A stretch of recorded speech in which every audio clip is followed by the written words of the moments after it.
On va prier.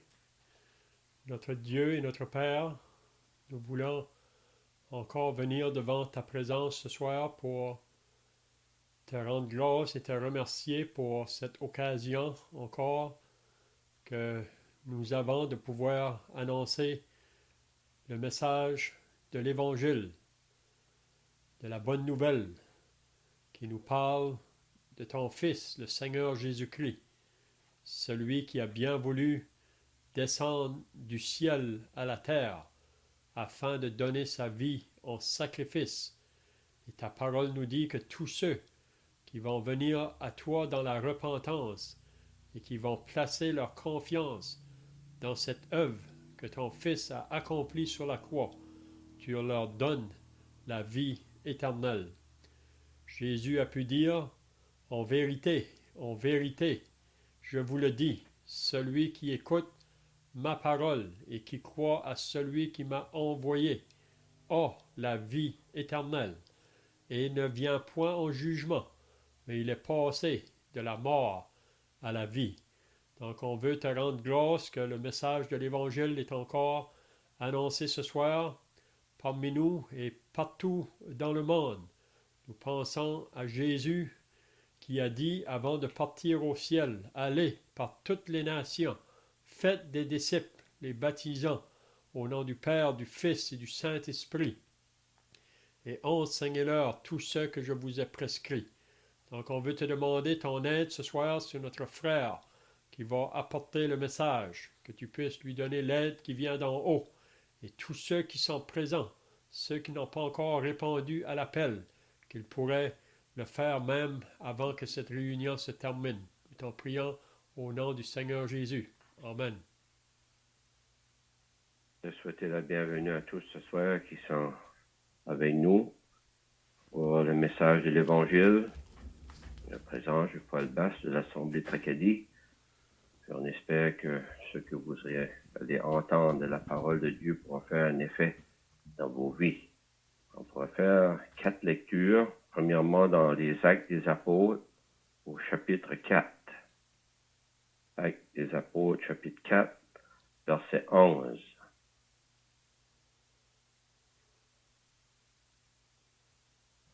Jésus est la pierre rejetée par vous qui bâtissez, et qui est devenue la principale de l'angle. Il n'y a de salut en aucun autre, car il n'y a sous le ciel aucun autre nom qui a été donné parmi les hommes par lequel nous devions être sauvés. Deuxième lecture sera dans Romains, chapitre 8, verset 1.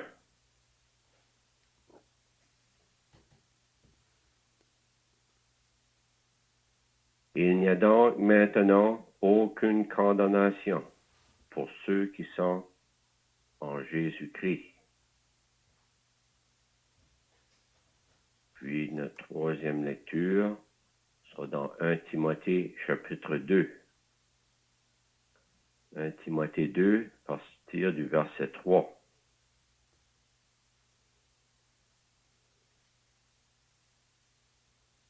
Cela est bon et agréable devant Dieu notre Sauveur, qui veut que tous les hommes soient sauvés et parviennent à la connaissance de la vérité. Car il y a un seul Dieu, et aussi un seul médiateur entre Dieu et les hommes, Jésus-Christ, qui s'est donné lui-même en rançon pour tous. Et un dernier passage dans Marc, chapitre 9.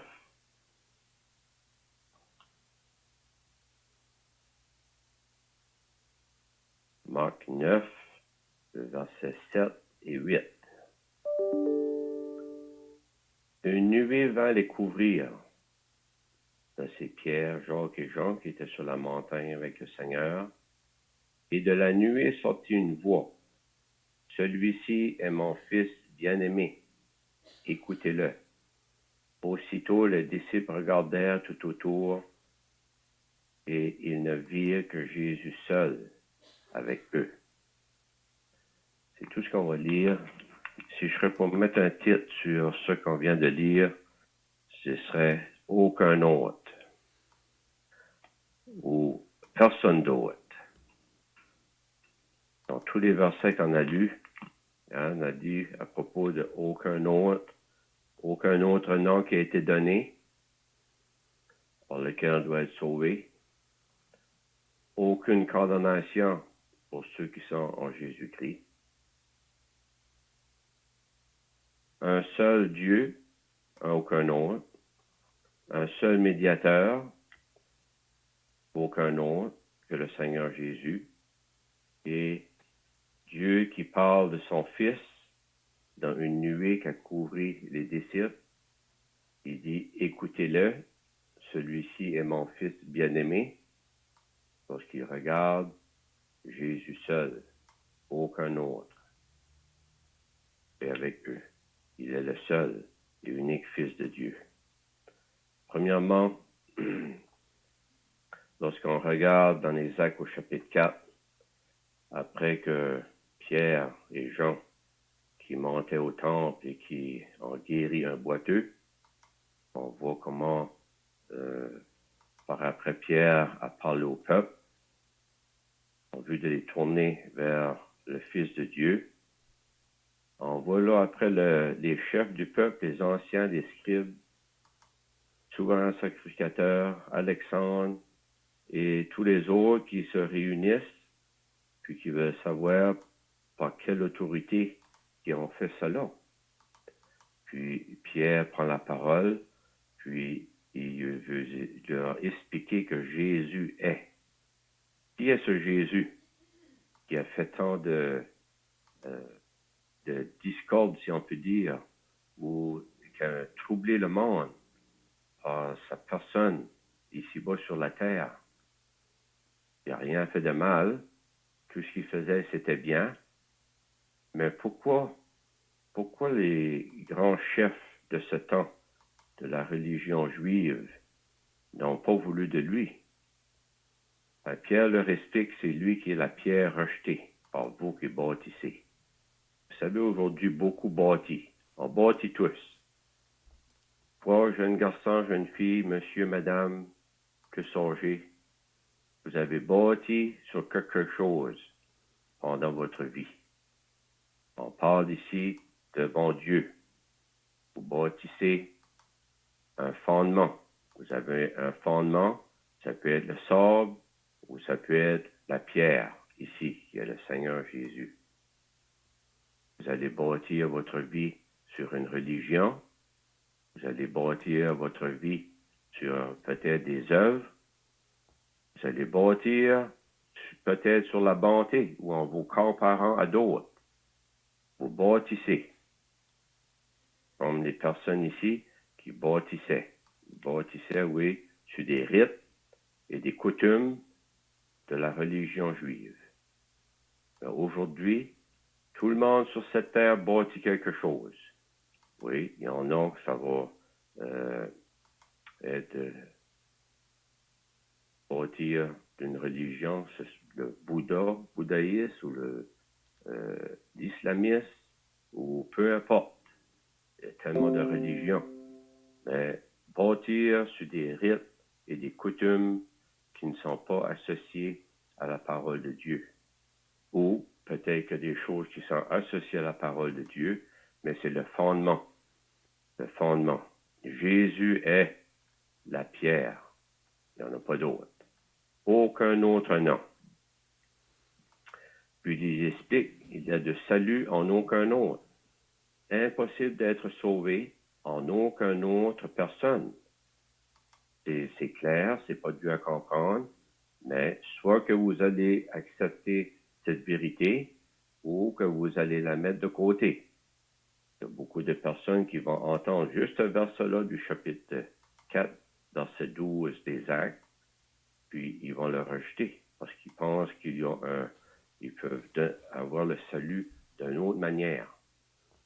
Ici, c'est clair, il y a de salut en aucun autre.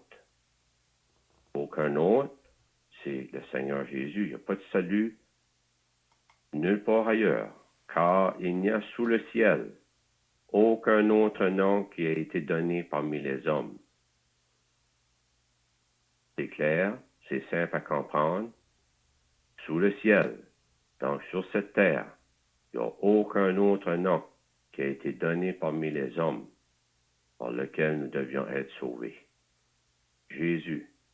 Ce nom-là résonne à la grandeur du monde. Les hommes vont faire ce qu'ils pensent de lui, mais le rejeter est un grand danger. Aucun autre nom. Rappelez-vous de cela. Cherchez pas ailleurs, vous ne pourrez jamais aller au ciel. Vous ne pourrez jamais avoir le pardon de vos péchés ailleurs. Aucun autre nom qui a été donné parmi les hommes par lequel nous devions être sauvés. Donc ce soir, si vous voulez être sauvés, le seul et unique sauveur, c'est le Seigneur Jésus.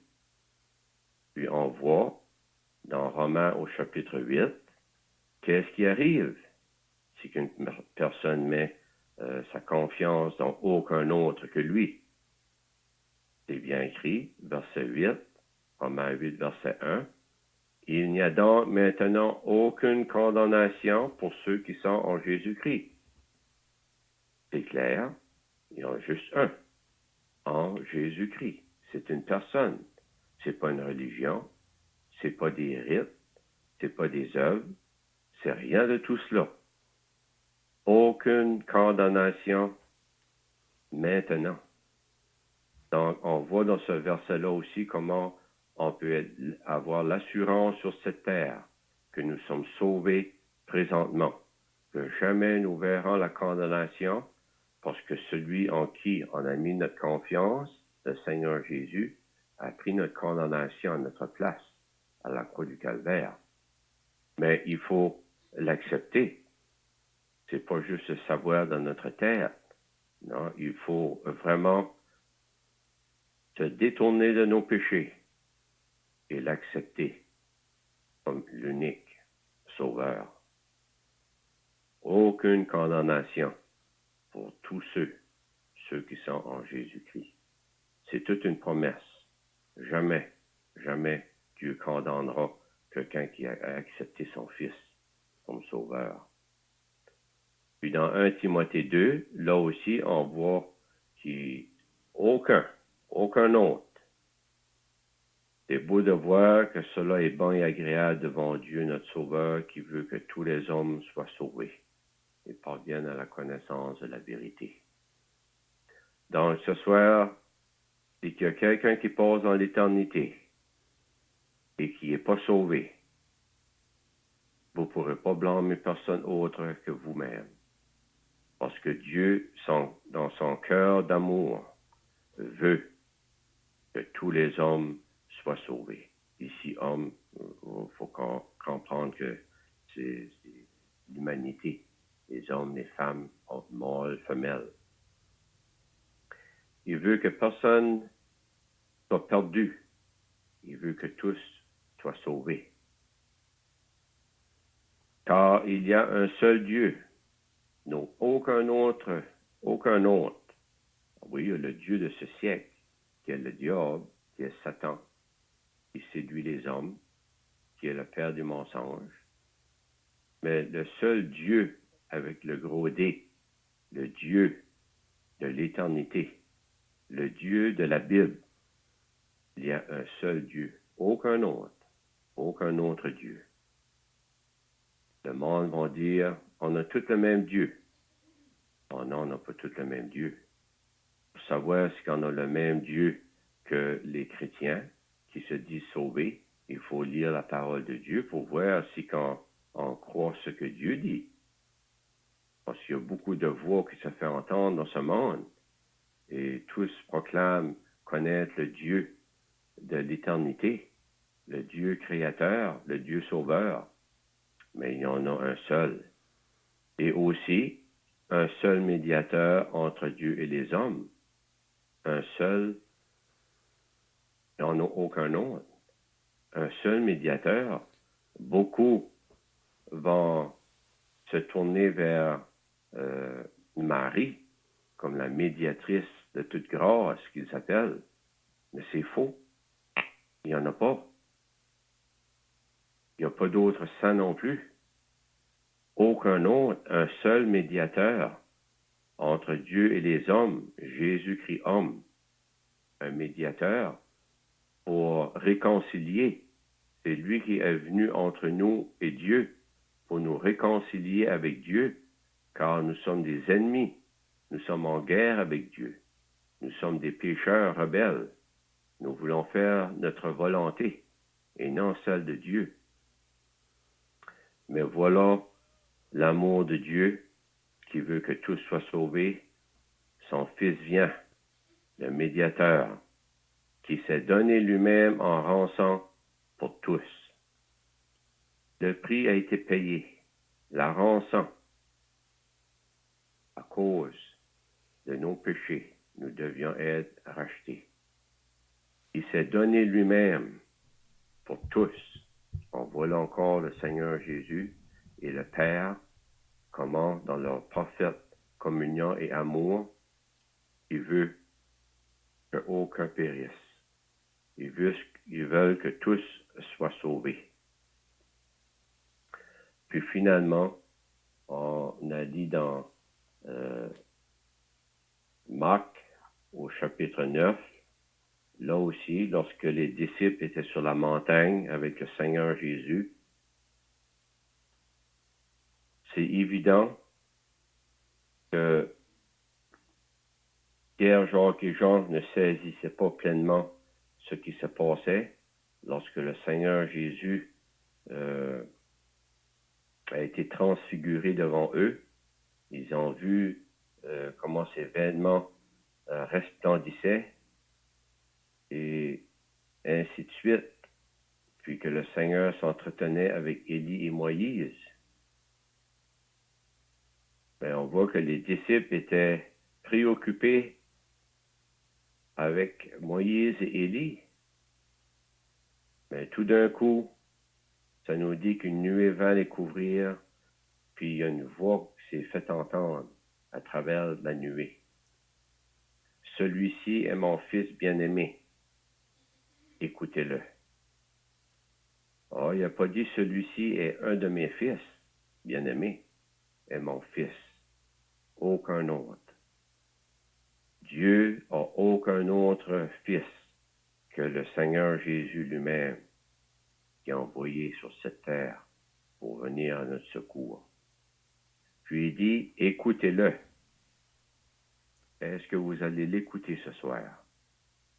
Ou est-ce que vous allez écouter la voix des hommes, la voix de la religion, la voix de ceux autour de vous qui veulent vous détourner de la vérité, qui veulent vous détourner du Sauveur? Alors, le malin est là aussi. Puis, on peut vous dire que si vous voulez être sauvé, il va falloir que vous soyez sincères et vrais. Parce qu'il va y avoir beaucoup d'obstacles. Oui, il va y avoir vous-même, premièrement, vous avez votre propre obstacle.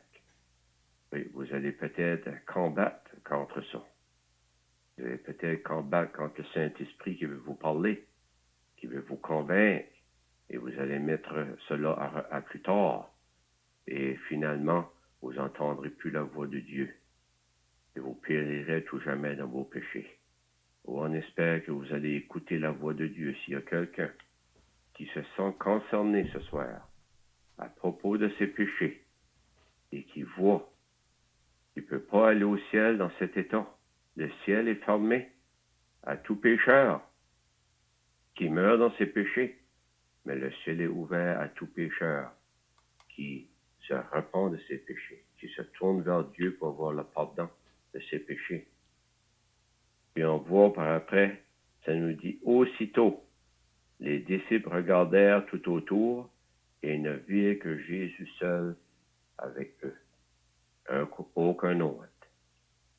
C'est là que Dieu voulait qu'ils fixent les regards sur Jésus, non sur Élie, non sur Moïse, non sur aucun autre saint de l'Ancien Testament ou quoi que ce soit, mais sur Jésus seul.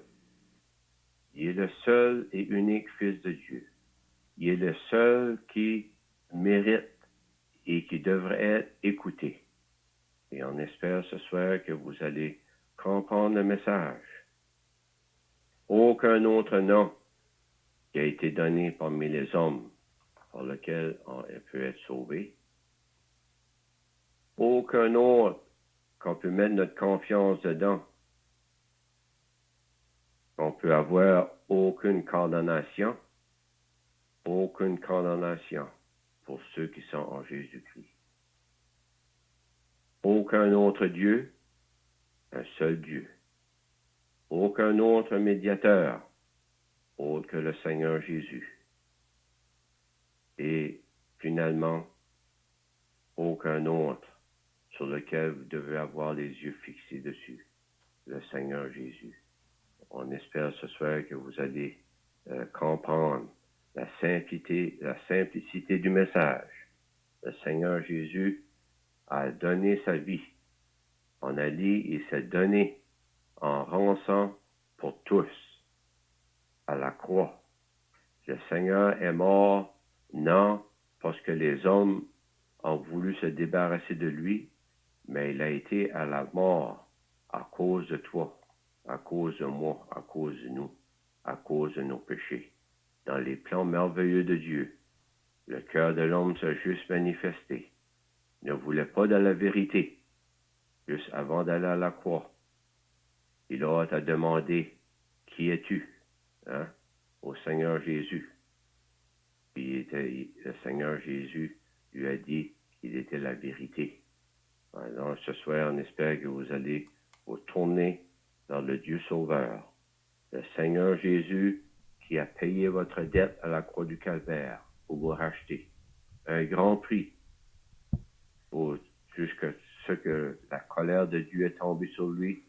Le Seigneur a pu dire, tout est accompli ou tout est payé.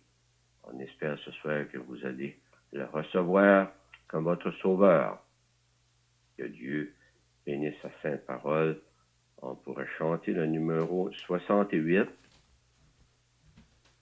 La vie est comme un soupir.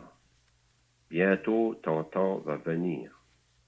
Toi aussi, tu vas mourir. Toi attends.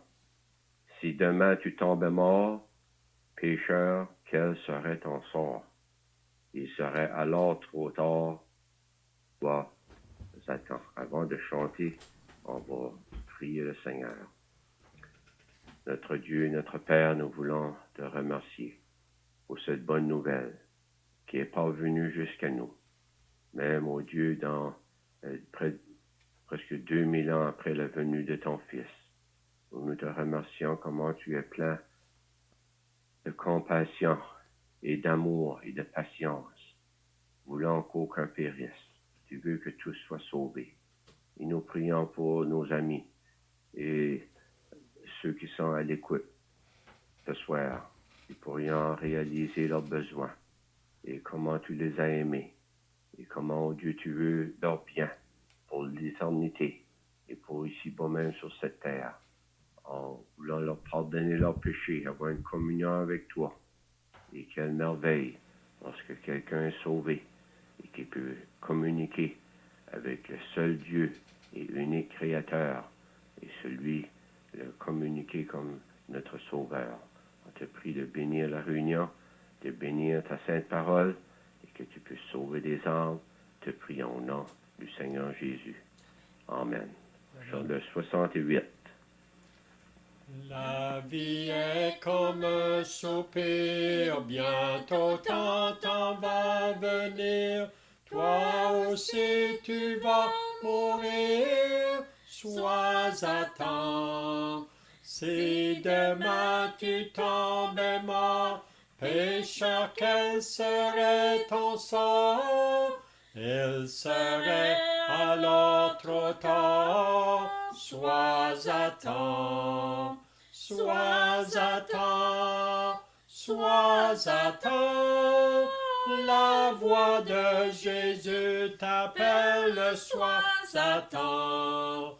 Ne remets pas à demain, la mort frappera soudain, et ton cri sera en vain.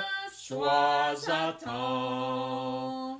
Sur la croix de Golgotha, c'est là que Jésus paya le grand prix de ton rachat. Sois à temps.